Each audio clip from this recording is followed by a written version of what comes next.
Hello,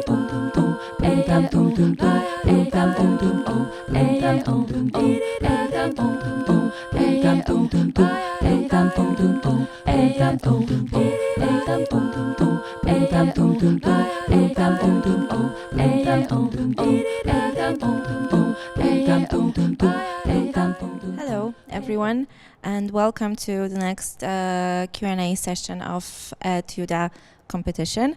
I would like to welcome our guests. We have here Paula Reiselová, the director of Planet Gelnica, and Azedine Kasri, the director of the film Territories, and also Zhang Yiling, director of 1 a.m. in Hong Kong, and Ivan Basov, a director of the film Exit. Welcome everyone, and thank you for being here. I would like to start with Paula and the movie Planet Gelnica, and the documentary film that you've made for and we have at our festival. And first of all, I would like to ask about this particular town. Is it some kind of special town for you? Have you known it before? Or did you somehow had the idea to film exactly this town? Or maybe is it known in general in Slovakia? Or how did you come up with idea of it? And what's the story behind choosing this particular town?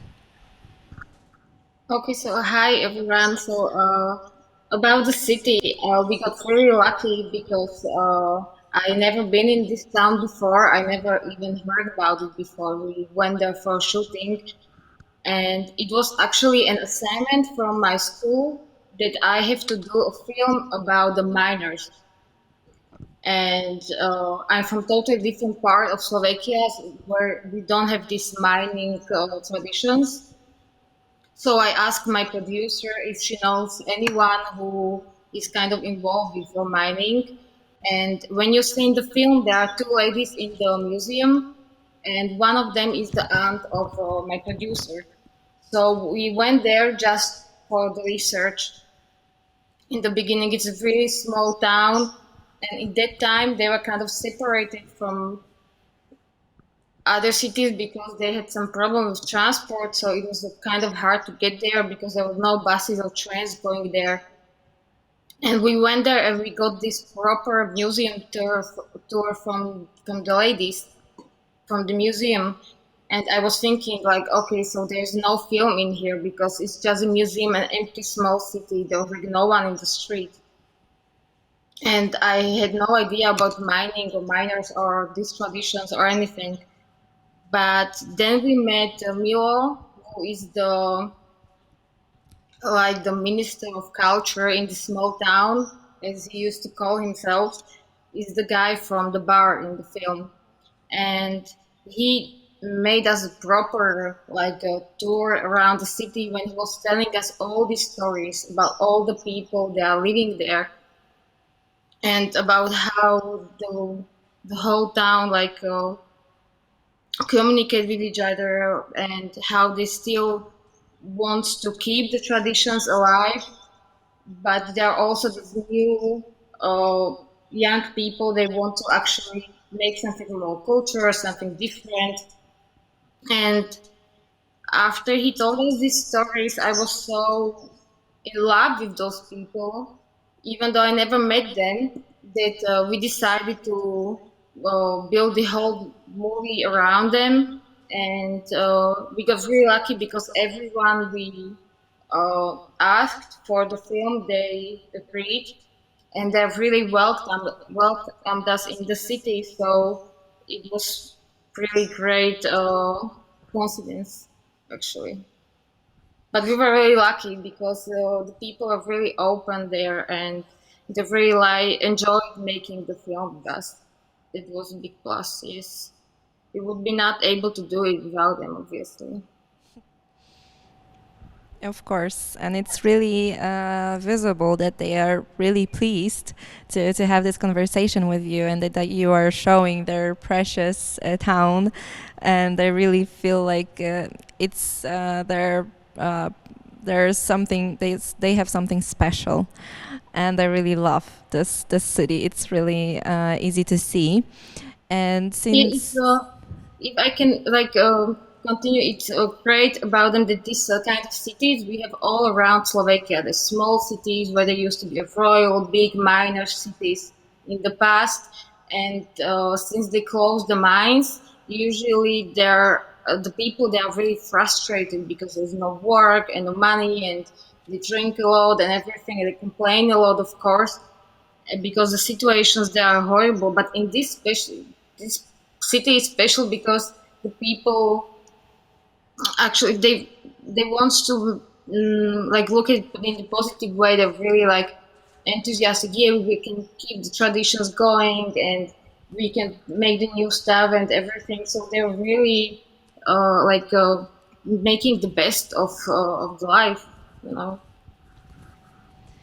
and how about young people? Because they were not many portrayed in the film, and do they have different opinion and different view on this whole tradition, or are there not many young people in general there? Was it hard for you to find someone, or that was the idea that you want to talk to the people really involved in this mining traditions? I think the most of the young people move abroad because there are no many like work opportunities there. But you can see there are two different types of young people in the film. The one is the young guy who like he's pretending that he's a minor and he doesn't want to leave the city because he wants to be very close to the mines, even though they are closed. But he likes this idea that he's close to his mines. And there is another group of the young people. They started this organization where they making culture events in the city. They are not involved in the minor traditions like concerts and film festivals and this kind of stuff. So they want to make this city like a multicultural kind of city. They try to bring there like a lot of young artists and make exhibitions and this kind of stuff. But of course, there are not so many people that are visiting those events. So, and also they don't really live there anymore. So, they used to travel a lot back to their hometown to keep this going.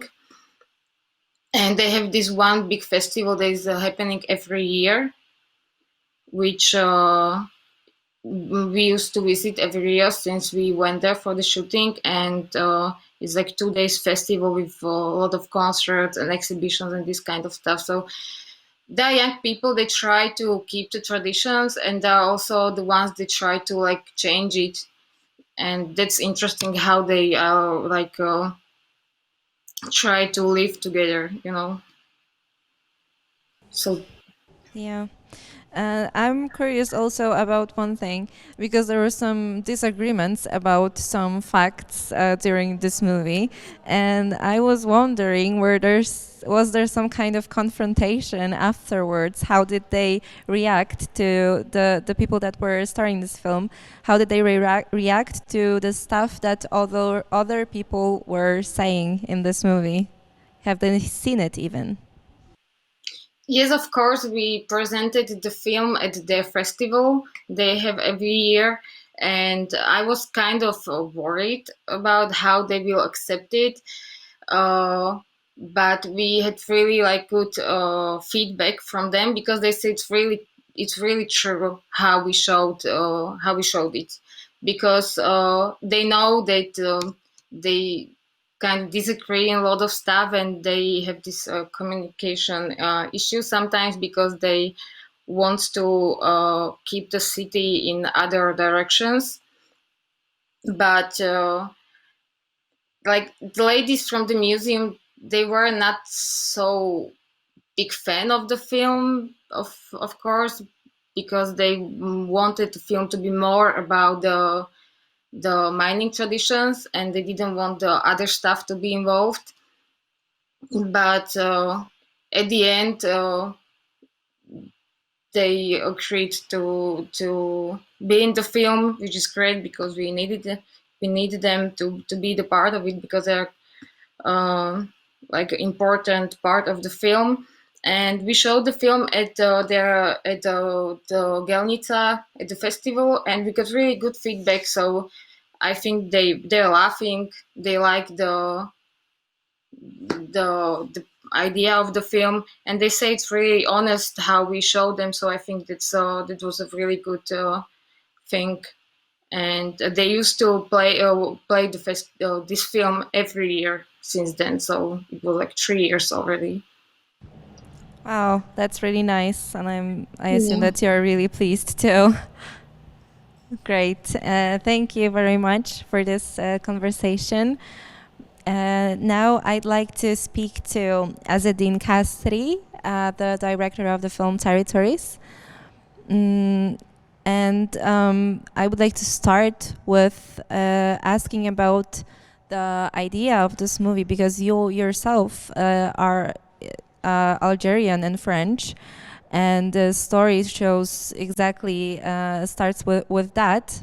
And I wanted to ask, does it touch you on a personal level, and or maybe was this story that something that happened to you or someone you know, or is it something common in general, the whole issue with getting proper documents, even though you're still living in this country and speak the language and have everything actually, but still have this problems of getting the regulations? It was when I wrote the film. It was a personal story, but I was a problem because I want to make this story universal. That's why I made a fiction. It's a story about the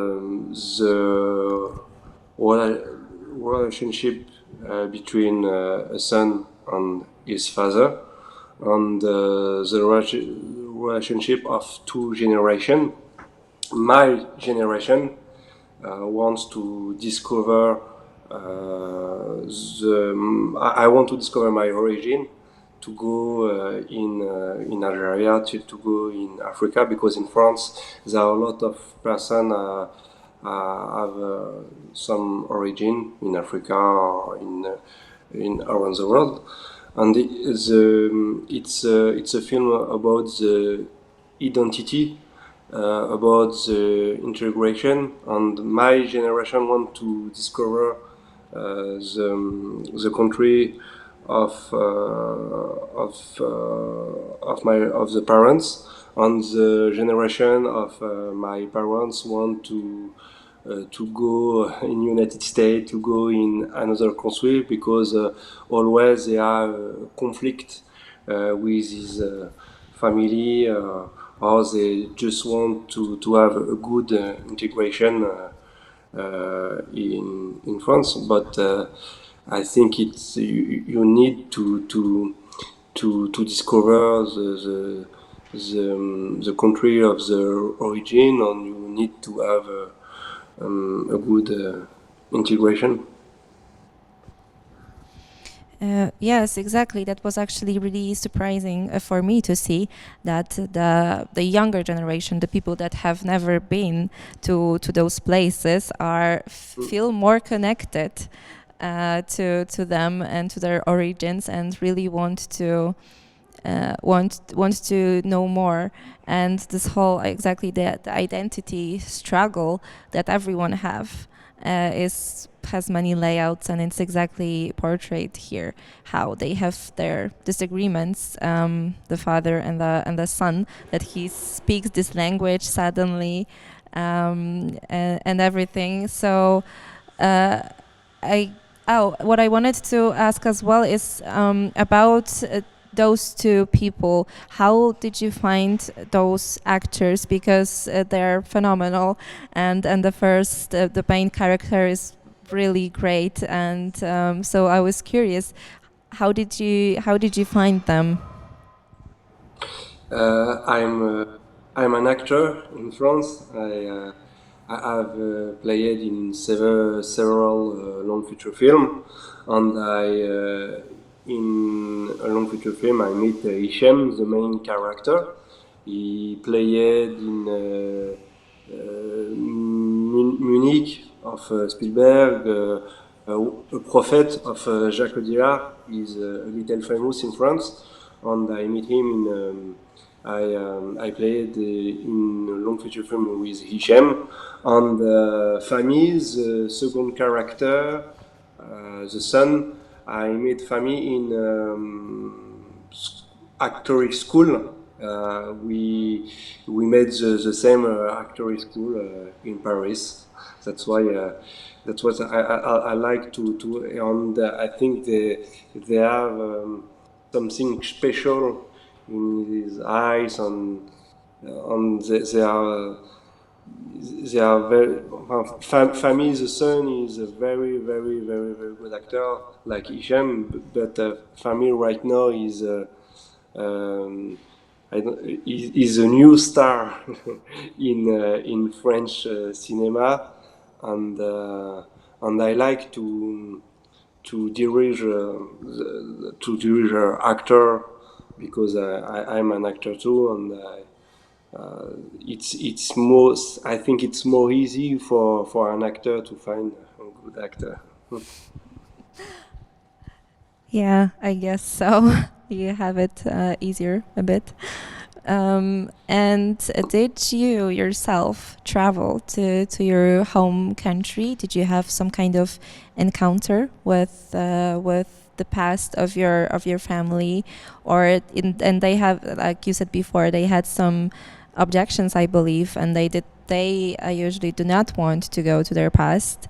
But did you somehow manage to learn more about the home country and the place that your family used to live in? Yes, every year I go in Algeria. I have all of the family of my father and a little of my mother live in Algeria. I think it's very important. And I have some cousins live in France, but they never been go in Algeria. I think it's important for me to have a link between the country of my origin and France, and it's not fair because it's just 2 hours by fly. And in this movie in Algeria, they are all of my family. The old man is my old grandfather. They are 6 and 96 years old. Sorry. And every person in this movie in Algeria are of my family. That's the house of my family, the garage of my family, and I must to choose some person of my family because it was more easier, and it was a student movie, and we don't have a big budget for to shoot in Algeria, and it's very expensive to shoot outside the country. Yeah, but it's turned out really well. To the scenes in this in Algeria, they looked really well and touching as well. And so thank you very much for sharing all of this with us. Now I'd like to talk with Zhang, the director of the film When I Am in Hong Kong. And hi. And I'd like to ask about this whole journey, because you look like you are really comfortable in these situations on these streets, like is your place. And is it something that you do often, those kind of walks and thoughts, or was it just this one time only, and was it all during one night? Yeah, so actually, before we started this shooting, I went out very many times in the first semester when I started to learn journalism. And when I started to shoot this film, I have two of my teammates to accompany me, so actually I feel more secure. Then I went out by myself, and when we went out every night from 11 p.m. to 4 or 5 a.m. and we did this for about 8 to 10 nights. So at the beginning we may be a little nervous, but as we get more used to the city and to its late night, we just get more and more comfortable. Yeah.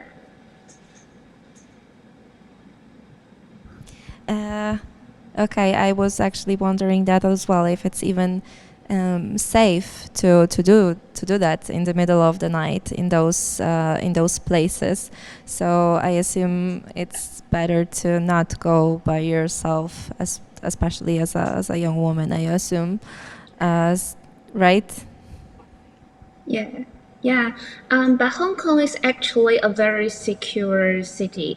But actually, I don't do that a lot. But we all together have 3 person. We would be more brave. Yeah. Yes, exactly. And are those places that you have shown in the film, those particular districts, do they have some special meaning, or are they in any way kind of known, or they have special meaning to the citizens, or to you maybe? Or are there just some random places that you have run into? Well, in that film, we normally we only shoot in Hong Kong Island, and one particular spot that may be famous to others is the Lan Kui Fong. It's usually very busy and has a lot of bars, and a lot of people would be drinking during late night. But the time we went is actually the lockdown time, so it's quite empty. It's really unusual. I'm very glad that we captured that scene, because it's very unlikely to see that again. And for one spot I mentioned in that film is a place called the North Point. It's a very special place in Hong Kong, because people in there mainly came from my hometown, and they speak the same language as me.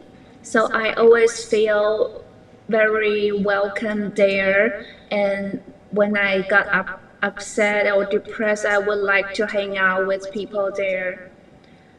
And when we were shooting, and we went there, I was actually very comfortable, but my teammates all feel very unsafe because it's not a very safe neighborhood. And it turned out to be that we are not very welcome to be shooting there. And it kind of changed my feeling there and gave me some other thoughts. And I also put these thoughts in my films. And were there some unpleasant situations, other unpleasant situations maybe, that were there people not really hostile and not wanted to talk to you, or being filmed, or being, I don't know, scared maybe of you and the whole situation, or just being not trustful? Did you encounter any of this? Yeah, because it's late night and we talk to people on street. So actually, we got rejected a lot, and sometimes when people were actually talking to each other, when we approached them, they just stopped talking. And during the first few nights of our shooting, we actually cannot get anyone to talk to us, not mention to let us get them on camera. Whenever they saw this camera, just stop us. So we were very frustrated when we just started shooting. And on the other hand, we are Mandarin speakers. So in Hong Kong, if you speak Mandarin during this particular time, especially when they have protests last year, they are very sensitive to Mandarin speakers. And especially when you are holding a camera, they will stop you and won't let you shoot them. So sometimes we just got people that allows us to use their sound because it's all strangers and there's no much time to build trust. So in this film, you can see for some stories we only have their sounds because these people only allows us to use their sounds. So we have to figure a way how to only use their sound to tell our story. Okay, and did you plan to have more of this talks with people found there? Did you have some maybe any other idea of the film and it turns out like this, or was it planned for the beginning that it will be mixed with you and the encountered people? Yeah, actually, I didn't intend to put my voice into it. When I started to shooting, I was trying to find some movie romance, and I was trying to find people who are lonely and have special stories they can share with me. And but it turned out like in a film in our film that almost all the people we met are out because they have to make a living. So it's kind of not what I want at the beginning, but I still want to try to have some thoughts and share some feelings we gain during this shooting process. So it turned out like this way. So I share my feelings by a voiceover. We actually did our first version as like a behind the scene. We would shoot many. We used many clips when we got rejected, or sometimes we would got followed by strangers in those dangerous situations. But at the end, we decided to use this version because we think this can express our feelings more. For most of the cases, we are not that scared. We just really love the feeling wandering around in the city. It's like every shooting we are having a special trip in this city we are familiar with. We can see the other face of her. Thank you. Great, thank you. Thank you very much for sharing this with us. And I guess this was made personal. So really, really thank you. And now I'd like to talk with Ivan, the director of the film Exit. And it's a very unique film because it's a horror movie.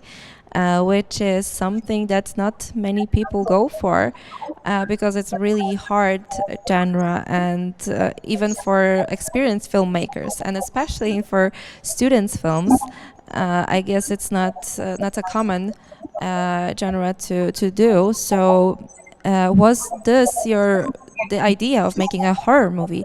Was it something you had from the beginning? And how did it come up? How did you have this idea for a horror short movie? Well, just the way I was growing up, all my life I've enjoyed horror movies. But then I went to the Moscow Film School, and obviously I had the crowd around me that was really wanted to go into like art house and very artsy fartsy movies, and I was influenced by that. I'm actually easily influenced. So I was for my thesis film, I was thinking about something along the lines of that, like more standard film school fare, I'd say. But I had an idea and I've developed it into a synopsis, but then realized it would be just too difficult to shoot. It would require just too many resources and too many locations, and I didn't have that. So uh, a few months before was supposed to start shooting the thesis film, I reverted to the genre I thought I knew the best, and I knew that I actually enjoyed it, and I knew that I would have a lot of pleasure just doing that kind of movie. So, and afterwards, it didn't take me too long to actually write that story and get it approved with the film school and cast it and go through, the regular process of making it. And as you may have noticed, it's also not the kind of movie that goes for jump scares and gore and blood. I was actually drawing upon my own fear of incompetence, actually. The funny thing is that it took me months to realize what the movie was actually about. Because, well, the fear of incompetence is not really something that you uh, tell a lot of people around you, especially as a budding film director. But after a while, and after like having a certain amount of success on the film festival circuit, I can safely say that it actually does express my own fear of being incompetent in a situation and barely staying afloat with your abilities, and then all of a sudden encountering something that totally changes everything, and you have no idea how to cope with it, and you're trying to do something. Well, I'm not gonna spoil it for the people who are gonna see the movie, but it's still an abstract piece. They will watch it after the movie, so you can spoil. All right. Well, there's nothing to spoil. You've already seen how the Yeah. situation resolves. Yes, and actually, the whole idea is very unique as well, because usually the horror movies that we know, the horror thriller movies, are put in a specific scenario of old places. It's either an old haunted house where there's a ghost in a wardrobe or somewhere, and even if it's a new house, then usually it turns out that it's built on a cemetery or there's some kind of other history there. And your film took a completely different approach, because it's like the house that it's not even built yet. It's just being built right now. So that was very surprising, but very. It kept the intensiveness, because it was really interesting to see this kind of solution. So I was wondering, how did you come up with actually doing this kind of story? I've already mentioned that I'm not a big fan of the horror genre as a whole, but I'm also a huge fan of the original Twilight Zone series, which is and the whole focus of it is to show very grounded, well, not just that, but in many instances to show a very grounded situation, like totally normal people in normal circumstances without their usual horror tropes and staples, and these regular people all of a sudden encounter something that's completely irregular, and the whole idea is that every turn we take in our life, like every corner we turn, in the most regular lives, all of a sudden you might encounter something that's completely impossible. And that was the thing that really inspired me, and I wanted to have regular Russian just workers, basically, bricklayers, construction workers, who are not particularly smart or anything. And I wanted to see what would happen if these people uh, encountered something that's totally supernatural. And well, in my head, I tried to play it the way I think things would actually transpire. Like an older person would say, "Well, screw it. Like I don't want any of that. Let's just forget the problem ever existed." So a younger person might be more interested and excited and see potential gains from the situation. And there's the main character who's just helpless as he's trying to balance the two points of view around and make the right choices. But what choices are right in this kind of situation, which is no one ever encountered before. Uh, I don't know if I answered your question, but the, the the story came to me this way. Just take a genre kind of core and and try to combine it with something that's grounded and real. And well, this is what you got. I hope you enjoyed it. Yes, very much. And also, yes, it answers the questions as well. Thank you. And yeah, it's really shown that those characters are torn, and like you said, it's not anything that anyone has ever encountered. So it's hard to make right choices as well. So that was exactly what I was asking for, this situation. And the other thing I wanted to ask was about the soundtrack, the music, because it's really well placed, and it really makes the whole film work. And it's yeah, it sounds really good. And I was wondering how this process of this particular music came, and whose idea was it, and how did it happen in the final cut with every soundtrack that was there? Well, there's a whole story about it, and I'm gonna try and be quick. So I needed a composer. I wanted to score the movie, but I also knew that the local composers would either be too expensive, and if I get a student composer who would be Russian, that person might have preconceptions about the genre and would not be totally interested because like he or she is more into some other things. So I went to the Reddit website. There's the filmmakers community. I searched and I found some ads by people who saying just I'm so and so from this country and I'm a composer and I'm willing to work on your short film for free. And I found a wonderful, great guy whose name is Hassan Ali. I think he's Syrian originally, but he lives and studies at Lyon, France. And he's a major musician, and I'm sure he's gonna have plenty of success in his life. And he got interested in the film and really helped me out with writing the music. Took us 3 sessions. I spoke for an hour with him, and he sent me the first version of the music. Then I gave him some adjustments. He sent me the second version, which was already much better. And the third path was just to polish things off.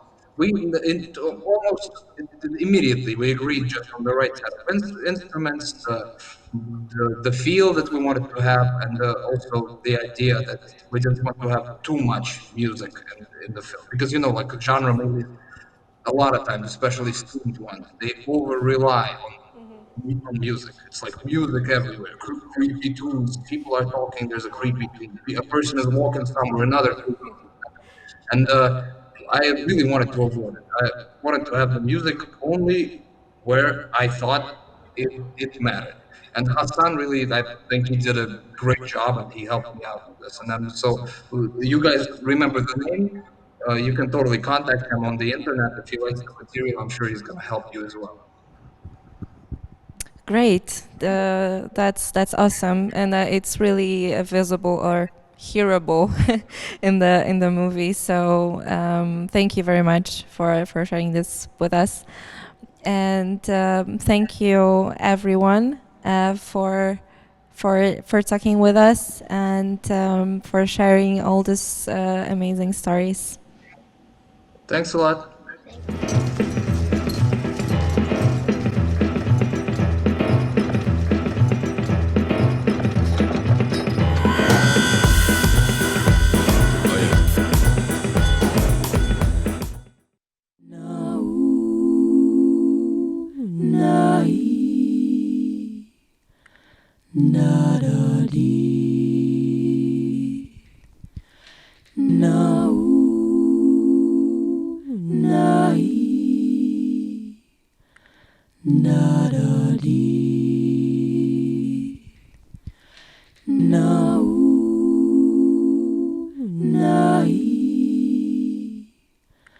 Na da dee.